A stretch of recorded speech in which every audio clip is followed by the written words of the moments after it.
గత 5 ఏళ్లలో పంట వేయని భూములకు రైతు భరోసా వేయటంతో 25,000 కోట్ల రూపాయల దుర్వినియోగమయ్యాయని వ్యవసాయ శాఖ మంత్రి తుమ్మల నాగేశ్వరరావు తెలిపారు. ఖమ్మం జిల్లా వేంసూరు మండలంలో ప్రాథమిక వ్యవసాయ సహకార పరపతి సంఘం ఏర్పాటు చేసిన పెట్రోల్ బంక్ను మంత్రి తుమ్మల నాగేశ్వరరావు ప్రారంభించారు. మంత్రితో పాటు ఎమ్మెల్యే మట్ట రాగమయ్యి దయానంద్ కూడా ఈ కార్యక్రమంలో పాల్గొన్నారు. సహకార సంఘాలు రైతులకు పూర్తిగా ఉపయోగపడటం లేదనే భావన ప్రజల్లో ఉందని, రైతులందరికీ రుణాలందేలా బ్యాంకర్లతో మాట్లాడినట్లు మంత్రి తుమ్మల పేర్కొన్నారు. రుణమాఫీ పూర్తయిన తర్వాత రైతు భరోసా ప్రారంభిస్తామని తుమ్మల తెలిపారు. రైతు కుటుంబాలను ఆదుకునేందుకు రైతు బీమా కొనసాగిస్తామని, రైతులందరికీ ప్రభుత్వమే ప్రీమియం కట్టేలా ముఖ్యమంత్రితో మాట్లాడినట్లు తుమ్మల పేర్కొన్నారు. అంతకుముందు లింగపాలెం గ్రామం వద్ద జరుగుతున్న national green field highway exit పనులను అధికారులు, ఎమ్మెల్యేలతో కలిసి మంత్రి తుమ్మల నాగేశ్వరరావు పరిశీలించారు.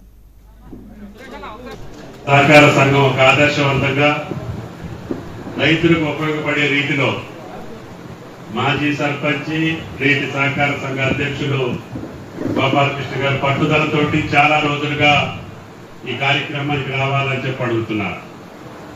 నేను ఎగ్జిట్ ఆర్డర్ వచ్చేదాకా రానయ్యా అని చెప్పాను ఆయన. దానికోసం కొద్దిగా ఆలస్యమైంది. కాబట్టి సహకార సంఘం ఇంకా మీకు రాష్ట్ర ప్రభుత్వం తరఫున, నబార్డు తరఫున రైతులకు ఎన్ని సేవలు చేయదలుచుకున్నారో ఈ సహకార సంఘం ద్వారా అన్నిటికీ మీకు ఎన్ని నిధులు కావాలంటే అన్ని నిధులు ఇచ్చే బాధ్యత ఈ రాష్ట్ర ప్రభుత్వాన్ని అని చెప్పి మీకు ఈ సందర్భంగా మనం చేస్తున్నాం. రైతులు ఎక్కడా కూడా అది ఇబ్బంది పడే పరిస్థితి రాకుండా డ్రోన్ కావాలన్నా, మెకనైజేషన్ కావాలన్నా, డ్రిప్ కావాలన్నా, ఫర్టిలైజర్ కావాలన్నా, ఏదంటే అది రైతులకు అవసరమైన పనులు ఈ సహకార సంఘం ద్వారా చేపిస్తానంటే దానికి వెసులుబాటు ఇచ్చేటటువంటి బాధ్యతని రాష్ట్ర ప్రభుత్వం, కేంద్ర సహకార బ్యాంకు, నబార్డు తీసుకుంటుందని చెప్పి నేను విజ్ఞప్తి చేస్తున్నాను.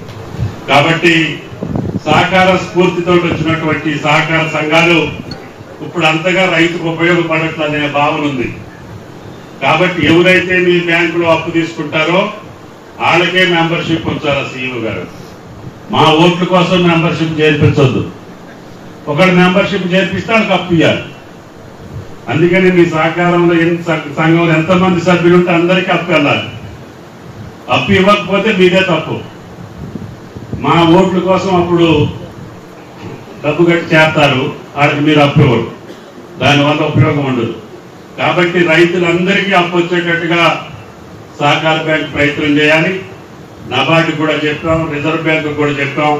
ఇంకా ఇవాళ రుణ పరపతిని పెంచమని చెప్పాం.